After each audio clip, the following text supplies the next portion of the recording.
Вы знаете, что свиньи – это высокоинтеллектуальные животные?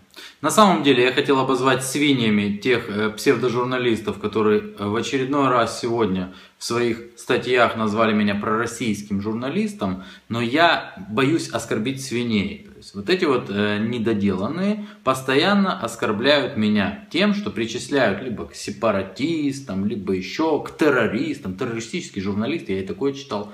Ну и вот пророссийский, это постоянная тема. Доказательств никаких они этому не приводят, они не приводят даже никаких аргументов.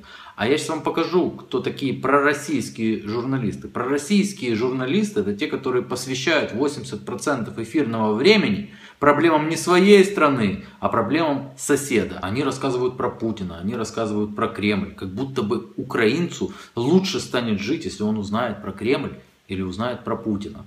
Но иногда они очень веселые дают сюжеты. Давайте вместе посмеемся.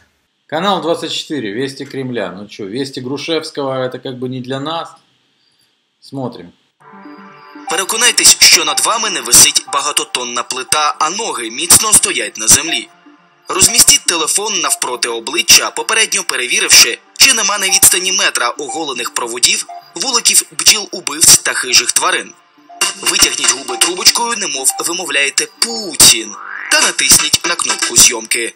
Это о чем они? Что это они стебут? А стебут они урок, который предложили ввести в российских школах по поводу безопасности селфи. Потому что многие люди получают травмы, а немало гибнет, когда делают селфи. Вообще это проблема международная, в Европе тоже есть такое. Мабуть, приблизно так виглядатиме інструкція з безпечного селфі для російських школярів. Вже з 1 вересня цього року у школах Санкт-Петербурга можуть почати викладати подібну дисципліну.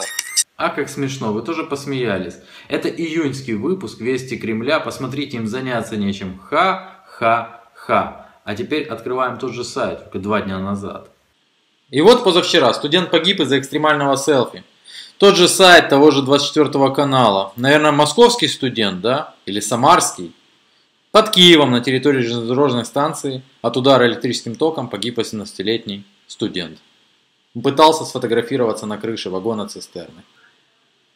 Ну что, вам так же смешно, а? Пророссийские журналисты. Вы посвящаете 80 или 90% своего времени рассказам о России. Во-первых, про Украину говорить страшновато, а между нами говоря, сычно, потому что могут на хвост наступить, могут арестовать. Правда, друзья мои? Поэтому лучше мы будем разоблачать их. Ха-ха-ха, посмотрите. Ну, смешно, что парень погиб, нет? Но иногда все же в запале смеются над вещами, которые не худо было бы и у нас внедрить. Но зачем мы будем про Украину, да? Пророссийские.